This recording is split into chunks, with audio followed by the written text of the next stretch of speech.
안녕하세요. 저는 박영숙이라고 합니다. 내일이면 척추 수술을 받습니다. 의사는 큰 수술이라고 하더군요. 나이가 들면서 피할 수 없는 일이지만 막상 내 차례가 되니 두려움이 밀려왔습니다. 시계는 새벽 2시를 가리키고 있었지만 잠은 오지 않았습니다. 옆에서 남편이 깊은 잠에 빠져 있었고 고른 숨소리가 들렸습니다. 나는 조심스럽게 일어나 거실로 나왔습니다. 불을 켜지 않고 소파에 앉아 창밖을 바라보았습니다. 괜찮을 거야. 스스로에게 되뇌었지만 마음 한편에는 불안이 자리 잡고 있었습니다. 그때 핸드폰이 진동했습니다. 며느리 수진이었습니다. 어머님, 주무세요? 응, 아직 안 자고 있어. 넌 왜 안 자니? 어머님 생각나서요. 내일 제가 병원에 있을게요. 걱정하지 마세요. 며느리의 목소리는 언제나처럼 따뜻했습니다. 가슴이 뭉클했습니다. 그래, 고맙다. 내가 있으니까 든든하다. 전화를 끊고 나서 며느리를 처음 만났던 날을 떠올렸습니다. 5년 전 아들이 결혼한다고 했을 때 솔직히 걱정이 많았습니다. 요즘 젊은 세대는 시댁과의 관계를 힘들어한다고 들었기 때문입니다. 하지만 수진이는 달랐습니다. 첫 만남부터 그 아이는 예의 바르고 따뜻했습니다. 명절에도 불평 없이 함께했고 시댁 일을 마치 자기 일처럼 도왔습니다. 무엇보다 병원에서 환자들을 대하는 모습을 볼 때마다 나는 감탄했습니다. 친절하고 꼼꼼하고 책임감이 강했습니다. 저 아이를 며느리로 맞은 건 정말 내 복이구나. 나는 조용히 중얼거렸습니다. 그리고 내일 병원에서 며느리를 만나면 꼭 안아주고 싶다는 생각을 했습니다. 그날 밤 나는 결국 잠들지 못했습니다. 하지만 며느리의 따뜻한 목소리 덕분에 마음은 한결 편안해졌습니다. 아침 햇살이 병원 유리창을 통해 들어왔습니다. 나는 남편과 함께 병원 로비에 들어섰습니다. 입구에서부터 소독약 냄새와 사람들의 긴장된 목소리가 뒤섞여 들렸습니다. 여보, 괜찮아? 남편이 내 손을 꽉 잡으며 물었습니다. 나는 고개를 끄덕였습니다. 응, 괜찮아요. 수진이가 있으니까요. 접수 창구 쪽을 바라보니 멀리서 며느리의 모습이 보였습니다. 하얀 유니폼을 입고 환자들과 대화하며 서류를 정리하는 모습. 나는 마음속으로 미소 지었습니다. 대기실 의자에 앉아 주변을 둘러보았습니다. 20여 명의 환자들이 각자의 불안과 기대를 안고 앉아 있었습니다. 어떤 이는 핸드폰을 보고 어떤 이는 천장을 멍하니 바라보았습니다. 박영숙님, 곧 순서입니다. 간호사가 다가와 말했습니다. 나는 고개를 끄덕이고 다시 한번 며느리 쪽을 바라보았습니다. 그때였습니다. 아니, 검사 예약이 왜 안 되어 있습니까? 갑자기 큰 목소리가 로비를 가득 채웠습니다. 나는 깜짝 놀라 고개를 들었습니다. 한 중년 여성이 접수 창구 앞에서 소리를 지르고 있었습니다. 얼굴은 붉게 상기되어 있었고 손에는 서류를 움켜쥐고 있었습니다. 며느리 수진이가 차분하게 말했습니다. 죄송합니다. 확인해 보겠습니다. 조금만 기다려 주세요. 하지만 여성은 멈추지 않았습니다. 기다리라고요. 지금 몇 번째 기다리는 건데요. 도대체 이 병원은 어떻게 운영하는 겁니까? 대기실 사람들이 하나둘씩 고개를 들어 상황을 지켜보기 시작했습니다. 나도 긴장된 마음으로 며느리를 바라보았습니다. 수진이는 침착하게 컴퓨터 화면을 확인하며 말했습니다. 고객님, 예약 내역을 다시 확인해 보겠습니다. 성함과 생년월일을 말씀해 주시겠습니까? 여성은 여전히 화가 난 표정이었지만 천천히 정보를 말했습니다. 수진이는 빠르게 화면을 조작하며 상황을 파악했습니다. 나는 속으로 생각했습니다. 저 아이 참 침착하구나. 저런 상황에서도 당황하지 않고 차분하게 대응하는구나. 그런데 그때 뒤에서 날카로운 목소리가 들려왔습니다. 야! 이수진! 순간 나는 몸을 움찔했습니다. 그 목소리에는 권위와 냉정함이 가득했습니다. 나는 고개를 돌려 목소리의 주인을 찾았습니다.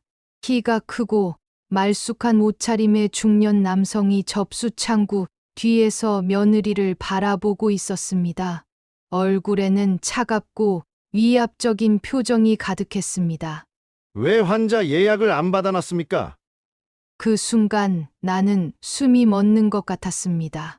며느리가 고개를 숙이며 조심스럽게 대답했습니다. 그게 과장님께서. 변명하지 마! 당장 무릎 꿇고 사과해! 대기실이 순간 정적에 휩싸였습니다. 모든 사람들이 숨죽이고 그 장면을 지켜보았습니다. 나는 믿을 수 없었습니다. 내 며느리를 저렇게? 수진이는 눈을 질끈 감고 천천히 무릎을 꿇었습니다. 죄송합니다. 그 순간 나는 분노가 치밀어 올랐습니다. 심장이 빠르게 뛰었고 손이 떨렸습니다. 하지만 나는 침착함을 유지하려 했었습니다. 이건 아니야. 이건 명백히 잘못된 거야. 나는 천천히 일어섰습니다. 남편이 놀라 나를 바라보았습니다. 여보, 왜 그래? 잠깐만요. 나는 단호하게 말하고 접수창구 쪽으로 걸어갔습니다. 며느리 수진이는 여전히 무릎을 꿇고 있었습니다. 얼굴은 창백했고 눈시울이 붉어져 있었습니다. 나는 가슴이 찢어지는 것 같았습니다. 과장은 여전히 차갑고 위압적인 표정으로 서 있었습니다. 주변 환자들은 숨죽이고 상황을 지켜보고 있었습니다. 일부는 불편한 표정을 지었고 일부는 못 본 척 고개를 돌렸습니다. 나는 한 발 한 발 천천히 앞으로 나아갔습니다. 그리고 과장 앞에 섰습니다. 잠깐만요. 내 목소리가 병원 로비를 울렸습니다. 과장이 나를 바라보았습니다. 표정에는 불편함과 짜증이 섞여 있었습니다.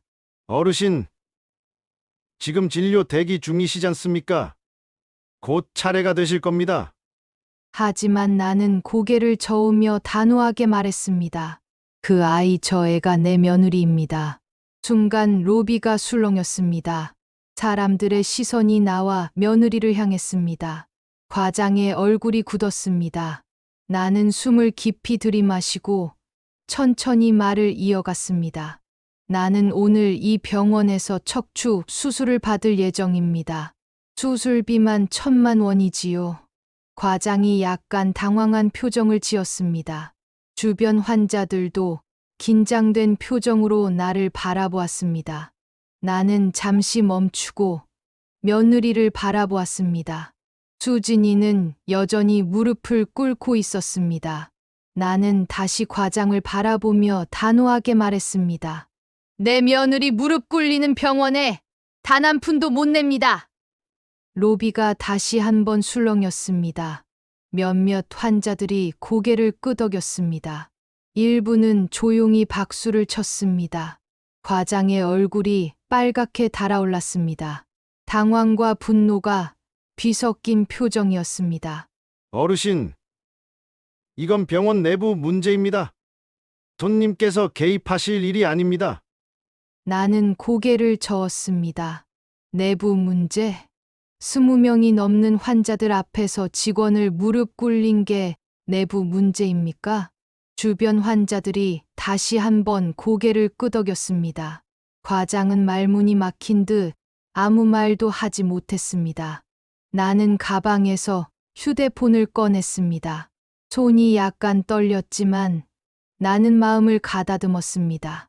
정의를 위해, 며느리를 위해 나는 할 수 있었습니다. 전화번호부를 열고 이사장의 번호를 찾았습니다.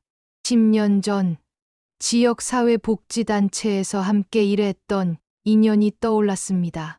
우리는 병원 봉사 프로그램을 함께 만들었고 서로를 존중하며 협력했습니다. 지금이 바로 그 인연을 활용할 때입니다. 나는 전화를 걸었습니다. 신호음이 울렸습니다. 1번, 2번, 3번. 여보세요? 낮지만 단호한 목소리가 들려왔습니다. 이사장이었습니다. 이사장님, 저 박영숙입니다. 아, 박영숙 씨. 오랜만입니다. 무슨 일이십니까? 나는 숨을 깊이 들이마시고 차근차근 상황을 설명했습니다. 지금 병원 로비에 있습니다. 제 며느리가 이곳에서 일하는데 과장이 환자들 앞에서 무릎을 꿇게 했습니다. 상황이 심각합니다. 전화 너머로 잠시 침묵이 흘렀습니다. 그리고 이사장의 목소리가 다시 들려왔습니다. 지금 즉시 내려가겠습니다. 조금만 기다려 주십시오. 전화가 끊어졌습니다. 나는 휴대폰을 내려놓고 며느리에게 다가갔습니다. 며느리는 눈물을 글썽이며 나를 바라보았습니다. 나는 그 아이의 손을 꽉 잡았습니다. 과장은 당황한 표정으로 나를 바라보았습니다. 주변 환자들은 숨죽이고 상황을 지켜보았습니다. 그리고 몇 분 후 병원 계단에서 이사장이 모습을 드러냈습니다. 이사장은 단정한 수트 차림으로 로비로 내려왔습니다. 표정은 진지했고 걸음걸이는 단호했습니다. 주변 환자들이 하나둘씩 고개를 들어 그를 바라보았습니다. 이사장은 나를 먼저 찾았습니다. 눈이 마주치자 그는 가볍게 고개를 끄덕이며 다가왔습니다. 박영숙 씨, 오랜만입니다. 이사장님, 죄송합니다. 이렇게 급하게 연락드려서. 이사장은 손을 저으며 말했습니다. 아닙니다. 중요한 일이니까요. 상황을 자세히 말씀해 주십시오. 나는 숨을 고르고 차근차근 설명했습니다. 며느리가 환자 예약 문제로 과장에게 질책을 받았고 환자들 앞에서 무릎을 꿇게 되었다는 것. 그리고 그것이 명백히 부당하다는 것. 이사장은 표정을 굳히며 과장을 바라보았습니다. 과장님, 사실입니까? 과장은 당황한 표정으로 대답했습니다. 그게 이사장님. 환자 예약이 누락되어서 환자 예약 누락이 직원을 무릎 꿇게 할 이유가 됩니까? 이사장의 목소리는 낮았지만 날카로웠습니다. 과장은 말문이 막혔습니다. 이사장은 며느리 수진이를 바라보았습니다. 일어나십시오. 그리고 상황을 설명해 주십시오. 수진이는 천천히 일어나 눈물을 닦았습니다. 그리고 조심스럽게 말을 시작했습니다. 환자분의 예약이 누락된 건 사실입니다. 하지만 그건 제 실수가 아니었습니다. 과장님께서 예약 시스템을 변경하시면서 일부 예약이 자동으로 삭제되었습니다. 저는 그 사실을 몰랐고 과장의 얼굴이 더욱 붉어졌습니다. 이사장은 과장을 바라보며 물었습니다. 시스템 변경을 직원들에게 공지했습니까? 과장은 대답하지 못했습니다. 침묵이 흘렀습니다. 이사장은 한숨을 쉬며 말했습니다. 과장님, 사무실로 오십시오. 이야기를 나눠야겠습니다. 그리고 이사장은 로비에 있는 환자들을 향해 고개를 숙였습니다. 여러분, 오늘 불편을 드려 죄송합니다. 병원 내부 문제로 인해 소란이 있었습니다. 다시는 이런 일이 없도록 하겠습니다. 환자들은 조용히 고개를 끄덕였습니다. 일부는 안도의 표정을 지었습니다. 이사장은 다시 나를 바라보며 말했습니다. 박영숙 씨, 오늘 수술 잘 받으시길 바랍니다. 며느님도 안심하시고 일하실 수 있도록 제가 조치하겠습니다. 나는 감사의 마음을 담아 대답했습니다. 고맙습니다, 이사장님. 이사장과 과장이 사무실로 향했습니다. 로비는 서서히 평온을 되찾았습니다. 나는 며느리에게 다가가 손을 잡았습니다. 수진아, 괜찮니? 며느리는 눈물을 닦으며 고개를 끄덕였습니다. 네, 어머님. 고맙습니다. 어머님이 아니었으면. 나는 며느리를 꽉 안아주었습니다. 따뜻한 체온이 느껴졌습니다. 우리 가족이잖아. 당연한 거야. 이사장이 과장과 함께 사무실로 들어간 후 로비는 조용해졌습니다. 하지만 공기는 여전히 긴장감으로 가득했습니다. 환자들은 서로 눈빛을 주고받으며 방금 일어난 일을 되새겼습니다. 나는 며느리와 함께 대기실 의자에 앉았습니다. 남편이 다가와 내 어깨를 토닥였습니다. 잘했어, 여보. 정말 잘했어. 나는 고개를 끄덕이며 며느리를 바라보았습니다. 수진이는 여전히 눈시울이 붉었지만 표정은 한결 편안해 보였습니다. 어머님, 정말 감사합니다. 제가 혼자서는 어떻게 할 수 없었을 겁니다. 나는 며느리의 손을 꽉 잡으며 말했습니다. 수진아, 넌 잘못한 게 없단다. 부당한 일을 당했을 때는 당당하게 맞서야 해. 오늘 나도 그렇게 했고, 너도 앞으로 그렇게 할 수 있을 거야. 며느리는 고개를 끄덕이며 눈물을 닦았습니다. 그때 이사장이 사무실에서 나왔습니다. 표정은 여전히 진지했지만 조금은 부드러워 보였습니다. 그는 로비로 다가와 환자들을 향해 말했습니다. 여러분, 다시 한번 사과드립니다. 오늘 일어난 일은 병원의 관리 소홀로 인한 것입니다. 앞으로는 직원들이 존중받으며 일할 수 있도록, 그리고 환자 여러분께서도 더 나은 서비스를 받으실 수 있도록 최선을 다하겠습니다. 환자들은 조용히 박수를 쳤습니다. 이사장은 고개를 숙이며 감사의 뜻을 표했습니다. 그리고 이사장은 며느리 수진이에게 다가왔습니다. 이수진 씨, 오늘 일로 많이 힘들었지요? 수진이는 조심스럽게 대답했습니다. 괜찮습니다. 이사장님. 이사장은 고개를 저으며 말했습니다. 앞으로는 이런 일이 없도록 하겠습니다. 그리고 과장에게는 적절한 조치를 취하겠습니다. 수진이는 눈물을 글썽이며 고개를 숙였습니다. 감사합니다, 이사장님.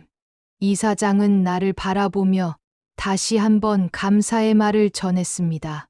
박영숙 씨, 오늘 용기 있게 말씀해 주셔서 감사합니다. 덕분에 병원 내부의 문제를 발견할 수 있었습니다. 나는 고개를 끄덕이며 대답했습니다. 당연한 일을 했을 뿐입니다.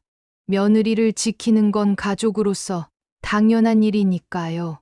이사장은 미소를 지으며 고개를 끄덕였습니다. 수술은 무사히 끝났습니다. 의사는 성공적이었다고 말했습니다. 나는 병실 침대에 누워 천장을 바라보았습니다. 몸은 아팠지만 마음은 편안했습니다. 며느리 수진이가 병실로 들어왔습니다. 손에는 과일 바구니를 들고 있었습니다. 어머님, 괜찮으세요? 나는 미소를 지으며 대답했습니다. 응, 괜찮아. 내가 와줘서 더 좋구나. 수진이는 의자에 앉아 내 손을 잡았습니다. 어머님, 오늘 정말 감사했습니다. 어머님이 아니었으면 저는 계속 참고 견뎠을 겁니다. 나는 고개를 저으며 말했습니다. 참고 견디는 게 능사가 아니란다. 부당한 일에는 당당하게 맞서야 해. 오늘 내가 배운 게 있다면 그건 정의는 실천하는 사람을 통해 드러난다는 거란다. 수진이는 고개를 끄덕이며 눈물을 글썽였습니다. 네, 어머님. 잊지 않을게요. 그 후 며칠 동안 나는 병원에서 회복했습니다. 그동안 병원의 분위기가 조금씩 변하는 것을 느낄 수 있었습니다. 직원들은 서로를 더 배려했고 환자들에게도 더 친절했습니다. 특히 과장의 태도가 눈에 띄게 달라졌습니다. 더 이상 위압적이지 않았고 직원들과 대화할 때도 존중하는 태도를 보였습니다. 어느 날 며느리가 병실로 와서 말했습니다. 어머님, 요즘 병원 분위기가 정말 좋아졌어요. 과장님도 많이 바뀌셨고, 다른 직원들도 서로 협력하며 일하고 있어요. 나는 미소를 지으며 대답했습니다. 그러니 정말 잘 됐구나. 이 이야기를 쓰면서 나는 많은 것을 배웠습니다. 용기는 거창한 것이 아니라는 것. 정의는 특별한 사람들만의 것이 아니라는 것. 변화는 작은 실천에서 시작된다는 것. 우리는 매일 선택의 순간에 놓입니다. 부당한 일을 보고도 침묵할 것인가? 아니면 목소리를 낼 것인가? 이 이야기가 여러분께 작은 용기를 드리기를 바랍니다. 그리고 그 작은 용기가 세상을 조금씩 바꾸기를 바랍니다. 왜냐하면 우리 모두에게는 세상을 바꿀 힘이 있으니까요. 감사합니다.